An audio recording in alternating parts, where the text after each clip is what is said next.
It all begins in pre-millennial Britain, when two blokes move into a flat in this corner of West London. They mainline MTV, and watching it, they marvel at just how primped, how preened, how manufactured the music industry is. The thing is, they aren't just any old blokes.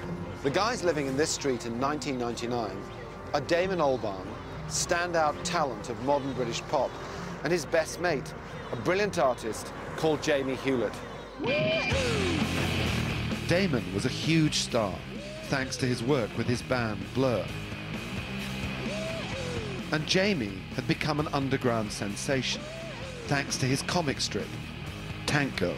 I'd known Damon for years, but then we ended up sort of sharing a flat, and had the idea for doing Gorillas. I like being part of something. I don't like being a front man. We'd sit and watch MTV and just shake our heads at how awful everything was. And so we decided we'd have a go, and just to make the challenge even harder, we'd make a cartoon band. In a bag, I'm useless. You're very lucky if you meet a partner like that to work with. He instilled a lot of humour and perspective for me. Damon and Jamie's cartoon band took on the world and won.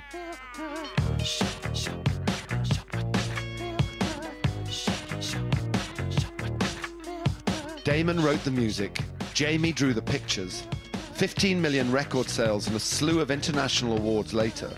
Now it's time for this extraordinary artistic partnership to embrace a new challenge.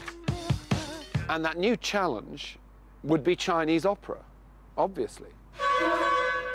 This is the story of how Damon Albarn and Jamie Hewlett composed and designed a new version of a classic Chinese tale, Monkey, Journey to the West.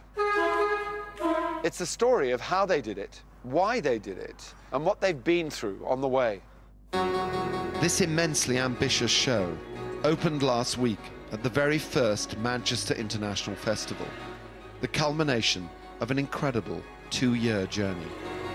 So let's rewind and find out just how Damon, Jamie, a hotshot Chinese director, a bunch of Chinese vocalists, 35 acrobats, a full orchestra, and a frightening number of martial artists got together in the first place.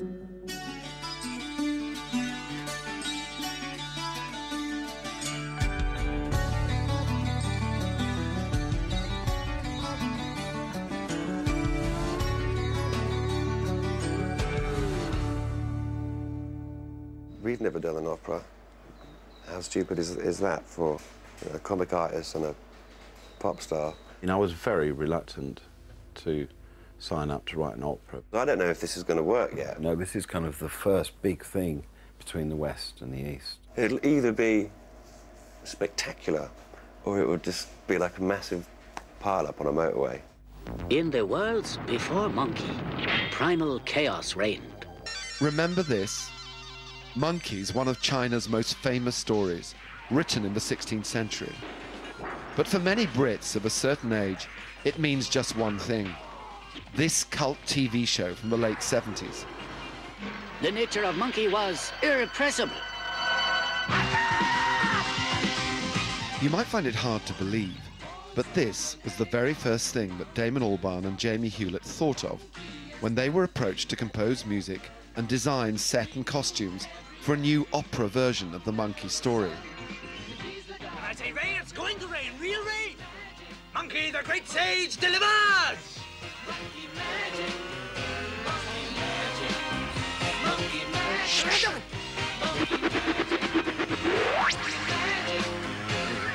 magic. I mean, that's the only reason Jamie and I agreed to do it, is because we were both massive fans. The moment they said Monkey, we both sort of went, because we remembered the TV series from the late 70s. We grew up on that. That was our Friday night, school's finished, watch Monkey. Monkey magic, monkey magic. The original book is several volumes long, but broadly speaking, the story goes like this. Monkey, along with the Buddhist monk Tripitaka, the man-pig Pigsy, the river demon Sandy, and the white horse, formerly a dragon, are on a journey to the west. They're going from China to India to find some holy scriptures. Along the way, they meet extraordinary creatures, have amazing adventures, and eventually gain enlightenment. So really, your starting point is Monkey, the TV series. Yeah. And we're both born year of the monkey, you see. So it was all starting to look too good to be true. Hang on, maybe we should definitely do this. And so, in 2005, Jamie and Damon head east, looking for inspiration. I had to find some connection. It's so hard sitting here and going, right, I've got to write something which has some sort of resonance with China and the music. So where did you get to in China? They're called the semi-autonomous provinces, like where the Dong people live and the Miao people. The Dong people and the Miao Yeah. people. Could be out of the monkey itself, couldn't it? Yeah, or out of an Edward Lear poem.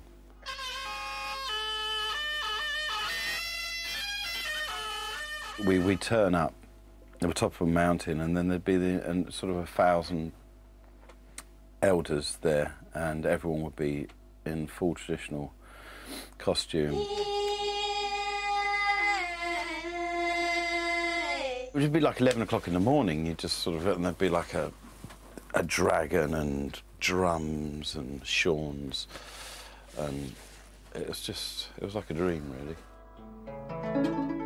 They travel with a very special guide, China's own Chen Shizheng, the gifted opera director at the helm of Monkey Journey to the West. I have showed them that part of China that to me is moving. I think that worked. I think that is sort of touched them in the soul, in the heart.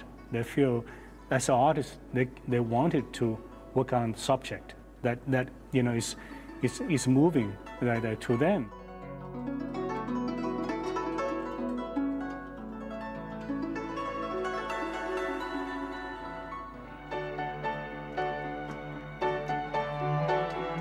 So, off they go.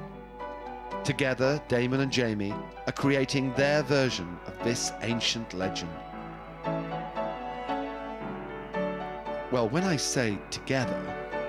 In terms of the working relationship with Damon, then, you don't sit in the same room, you don't sit in the same house? No.